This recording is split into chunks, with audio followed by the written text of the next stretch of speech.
ಅಲ್ಲ, ನಮಗಿನ್ನೂ ಅಜೆಂಡಾ ಏನು ಅಂತ ಗೊತ್ತಿಲ್ಲ. ಏನು ಶಾಸಕರ ಸಮಸ್ಯೆಗಳು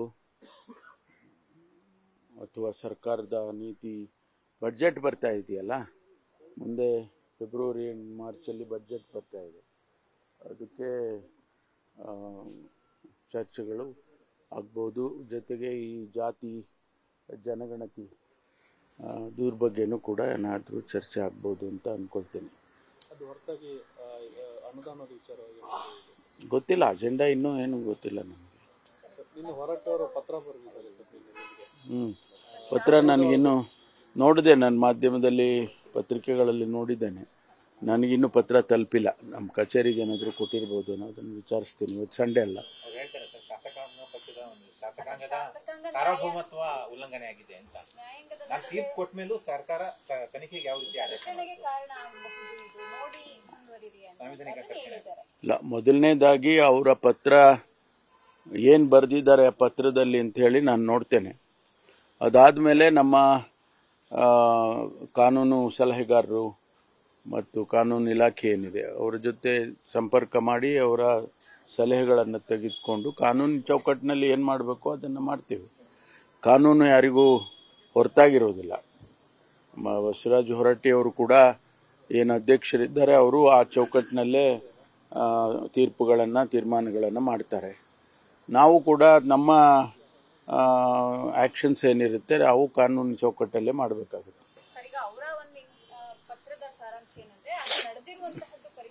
ಪರಿಷತ್ತಲ್ಲಿ ಅಂತಿಮವಾಗಿ ಎಲ್ಲಾ ಚೌಕಟ್ಟಾಗಿ ಅಥವಾ ಯಾವುದೇ ತೀರ್ಪಾಗಿ ನನ್ನ ಸುಪರ್ದಿಗೆ ಬರುತ್ತೆ. ಸೊ ನಾನ್ ರೂಲಿಂಗ್ ಕೊಟ್ಟು ಆಗಿದೆ. ಅದಾದ ಬಳಿಕವೂ ಕೂಡ ಸಿಐಡಿ ವಹಿಸಿರುವಂತಾಗಿ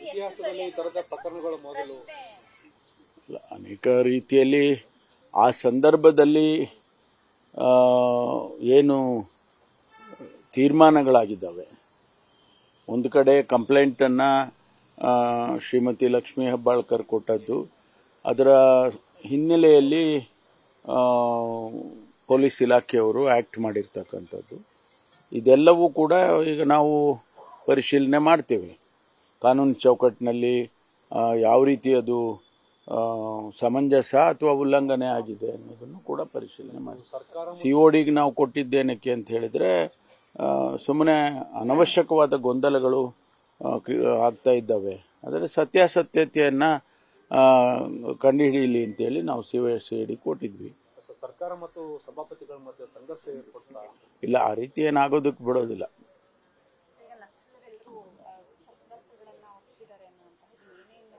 ಅಲ್ಲ, ಅವರು ಒಪ್ಪಿಸಿಲ್ಲ. ಅವರು ಉಪಯೋಗ ಮಾಡ್ತಾ ಇದ್ದದ್ದನ್ನ ಈಗ ಅವರು ನಮ್ಮ ಪೊಲೀಸ್ನವರು ಕಂಡುಕೊಂಡು ಅದನ್ನ ತಗೊಂಡಿದ್ದಾರೆ. ಮುಂದೆ ಕಾನೂನು ಪ್ರಕಾರ ಏನ್ ಮಾಡಬೇಕು ಅದನ್ನ ಮಾಡ್ತೇವೆ.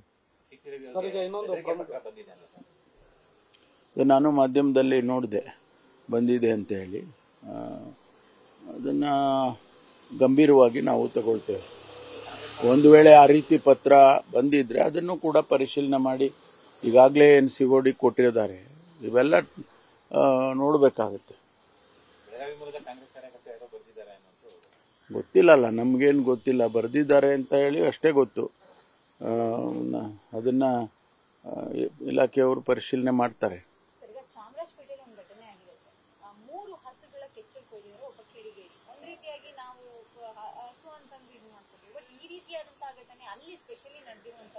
ಅಲ್ಲಿನ ಆರೋಪ ಏನು ಅಂತಂದ್ರೆ ಯಾರೋ ಪ್ರಭಾವಿ ಅವರ ಹಿಂಬಾಲಕ ಈಗ ಮಾಡಿದ್ದಾರೆ ಅನ್ನುವಂಥದ್ದು ಆ ಮಾಲೀಕ, 3 ಹಸುವಿನ ಮಾಲೀಕ ಈಗ ಮಾಡ್ತಾರೆ. ನಾನು ರಿಪೋರ್ಟ್ ತಗೊಳ್ತೀನಿ. ಅದು ಏನು ಅಂತ ಗೊತ್ತಿಲ್ಲ ನನಗೆ.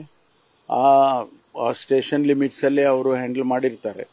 ಅದನ್ನು ನಾನು ರಿಪೋರ್ಟ್ ತಗೊಳ್ತೀನಿ. ರಿಪೋರ್ಟ್ ತಗೊಂಡು ಏನು ಕ್ರಮ ತಗೊಳ್ಬೇಕೋ ಅದನ್ನ SP ಅವರಿಗೆ ಮಾತಾಡ್ತೀನಿ. ಸರ್, ಇನ್ನೊಂದು ಸರ್, ನಿನ್ನೆ ನಕ್ಸಲ್ ನೂರು ಇದು ಹೇಳಿದ್ದಾರೆ, ನಾವು ಹೋರಾಟ ಬದಲಿಸಿದ್ರೆ ಹೊರತು ಅವರು ಶರಣಾಗತಿ ಆಗಿಲ್ಲ, ಸರ್ಕಾರ ಶರಣಾಗತಿ ಆಗಿದೆ ಅಂತ ಹೇಳ್ಕೊಳ್ತಾ ಇದೆ. ಅದು ಶರಣಾಗತಿ ಆಗಿಲ್ಲ ಅನ್ನುವಂಥದ್ದು ಹೇಳ್ತಾ ಇದ್ದಾರೆ ಸರ್. ಶರಣಾಗತಿಗೂ ನಾವು ಶರಣಾಗತಿ ಅಂದ್ರೆ ಶಸ್ತ್ರಾಸ್ತ್ರ ತ್ಯಜಿಸಿ ಬಂದಿರೋದೇ ಅದು ಶರಣಾಗತಿ ಅಂತ. ಮುಖ್ಯಮಂತ್ರಿಗಳು ಕೂಡ ಅವ್ರಿಗೆ ಏನ್ ಹೇಳಿದ್ರು ಅಂದ್ರೆ, ನೀವು ನಿಮ್ಮ ಪ್ರತಿಭಟನೆ ಹೋರಾಟ ನಿಲ್ಲಿಸಬೇಕು ಅಂತ ನಾವೇನು ಹೇಳ್ತಾ ಇಲ್ಲ. ಅದಕ್ಕೆ ಸಂವಿಧಾನಾತ್ಮಕವಾಗಿ ಅವಕಾಶ ಇದೆ. ನಿಮ್ಮ ಪ್ರತಿಭಟನೆ ಮಾಡೋದಕ್ಕೆ, ಸರ್ಕಾರದ ಗಮನ ಸೆಳೆಯೋದಕ್ಕೆ ನಿಮಗೆ ಅವಕಾಶಗಳಿದ್ದಾವೆ. ಆ ದಾರಿಯಲ್ಲಿ ಹೋಗಿ ಶಸ್ತ್ರಾಸ್ತ್ರ ತ್ಯಜಿಸಬೇಕು ನೀವು ಅಂತ ನಾವು ಮನವಿ ಮಾಡಿದ್ದು. ಅದಕ್ಕೆ ಸ್ಪಂದಿಸಿ ನಾವು ಶಸ್ತ್ರಾಸ್ತ್ರ ಬಿಸಾಕ್ಬಿಟ್ಟು ಬಂದಿದ್ದೇವೆ. ನಾವು ಇನ್ಮೇಲೆ ಆ ದಾರಿಯಲ್ಲಿ ಹೋಗೋಲ್ಲ ಅಂತ ಅವರು ಲತಾ ಅವರು ಹೇಳಿದ್ದು, ಅವರ ಮುಖಂಡರು ಯಾರಿದ್ದಾರೆ ಅವರು. ಹಾಗಾಗಿ ಅದನ್ನ ನಾವು ಗಮನಿಸಬೇಕು. ಲಲಿತಾ ನಾಯಕ್ ಒಂದು ಆತಂಕವನ್ನು ವ್ಯಕ್ತಪಡಿಸಿದ್ದಾರೆ ಸರ್. ಇದೇ ಸರ್ಕಾರ ಇದ್ರೆ ಕೊಟ್ಟಂತ ಭರವಸೆಗಳು ಫುಲ್ಫಿಲ್ ಆಗ್ತವೆ, ಸರ್ಕಾರ ಬದಲಾವಣೆ ಆದ್ರೆ ನಮಗೆ ಕಷ್ಟ ಆಗುತ್ತೆ ಅನ್ನುವಂತ ಆತಂಕವನ್ನು ವ್ಯಕ್ತಪಡಿಸಿದ್ದಾರೆ ಸರ್. ನೋಡೋಣ, ಇನ್ನು 3 ವರ್ಷ ಸರ್ಕಾರ ಇರುತ್ತಲ್ವಾ. ಅಧಿಕಾರ ಹಂಚಕ್ಕೆ ಇಲ್ಲ, ಸರ್ಕಾರ 3 ವರ್ಷ ಇರುತ್ತೆ. ಆ 3 ವರ್ಷದಲ್ಲಿ ಅವ್ರ ಕೇಸ್ಗಳು ಅದೆಲ್ಲ ತೀರ್ಮಾನಗಳಾಗ್ಬಹುದು, ಇತ್ಯರ್ಥ ಆಗ್ಬಹುದು. ಆಗ ಅವರಿಗೆ ಸಮಸ್ಯೆ ಇರೋದಿಲ್ವಲ್ಲ. They will become an ordinary citizens. ಇನ್ನೊಂದು ಡಿಮಾಂಡ್ ಸರ್, ಅವ್ರದ್ದು ಆದಷ್ಟು ಬೇಗ ಅವ್ರಿಗೆ ಬೇಲ್ ಕೊಡಿಸಬೇಕು, ಸರ್ಕಾರ ಆ ನಿಟ್ಟಿನಲ್ಲಿ ಕಾರ್ಯಪ್ರವೃತ್ತರಾಗಬೇಕು. ಅದು ಕಾನೂನು ಕ್ರಮಗಳೇನಾಗಬೇಕೋ ಅದನ್ನ ಮಾಡ್ತಾರೆ. ಕಾನೂನು ಇಲಾಖೆ ಇದೆ, ಸರ್ಕಾರ ಅದಕ್ಕೆ ಸೂಚನೆಗಳನ್ನು ಕೊಟ್ಟಿರುತ್ತೆ, ಅದರ ಪ್ರಕಾರ ಮಾಡ್ತಾರೆ. ಈಗ ಬಹಿರಂಗ ಹೇಳಿಕೆಗಳು, ಈ ರೀತಿಯಾದ ಒಂದಿಷ್ಟು ಪಕ್ಷದಲ್ಲಿ ನಡೀತಿರುವಂತಹ ಹಿನ್ನೆಲೆಯಲ್ಲಿ ಡಿಕೆಶಿ ಅವರು ಒಂದು ಅಸಹಾಯಕತೆಯನ್ನು ಹೊರಹಾಕಿರುವುದು. ನನ್ನ ಬೆನ್ನಿಂದ ಯಾರು ನಿಲ್ಲೋದು ಬೇಡ, ಆ ಕಾರ್ಯಕ್ರಮ ಯಾವ ಶಾಸಕರು ಬೇಡ, ಹೇಳಿಕೆ ಕೊಡೋದು ಬೇಡ, ಪಕ್ಷ ಮಾತ್ರ ಇಲ್ಲ, ಅದು ಅಂತ ಬಂದಾಗ ಅಧಿಕಾರವೂ ಕೂಡ ಬೇಡ ಅನ್ನುವಂತಹ ಮಾತನ್ನು ಹೇಳಿದ್ದಾರೆ. ಇಲ್ಲೆಲ್ಲ ಒಳ್ಳೆಯ ತೀರ್ಮಾನ. ಯಾಕೆಂದ್ರೆ ನಾವೆಲ್ಲರೂ ಅಷ್ಟೇ, ಪಕ್ಷ ಅಂತಿಮವಾಗಿ ಏನು ತೀರ್ಮಾನ ಮಾಡುತ್ತೆ ನಾವೆಲ್ಲ ಅದನ್ನು ಒಪ್ಕೊಳ್ತೀವಿ. ಹಾಗಾಗಿ ಅಂತಿಮವಾಗಿ ನಾವೆಲ್ಲರೂ ಹೇಳೋದೇ ಹೈಕಮಾಂಡ್ ಅಂತ ಹೇಳ್ತೀವಿ. ಪಕ್ಷದ ತೀರ್ಮಾನ ಏನಾಗುತ್ತೆ ಅದೇ ಆಗ್ಬೋದು ಅಂತ. ನಿನ್ನೆ ಕೂಡ ನಾನು ಅದನ್ನೇ ಹೇಳಿದೆ. ಪಕ್ಷದ ಅಂತಿಮವಾಗಿ ಪಕ್ಷ ಅಂದ್ರೆ ಹೈಕಮಾಂಡ್ ಏನು ತೀರ್ಮಾನ ಮಾಡುತ್ತೆ ಅದನ್ನೇ ನಾವೆಲ್ಲರೂ ಒಪ್ಕೊಳ್ತೀವಿ ಅಂತಕ್ಕಂಥ ಮಾತನ್ನ ನಾನು ಕೂಡ ಹೇಳಿದ್ದೇನೆ.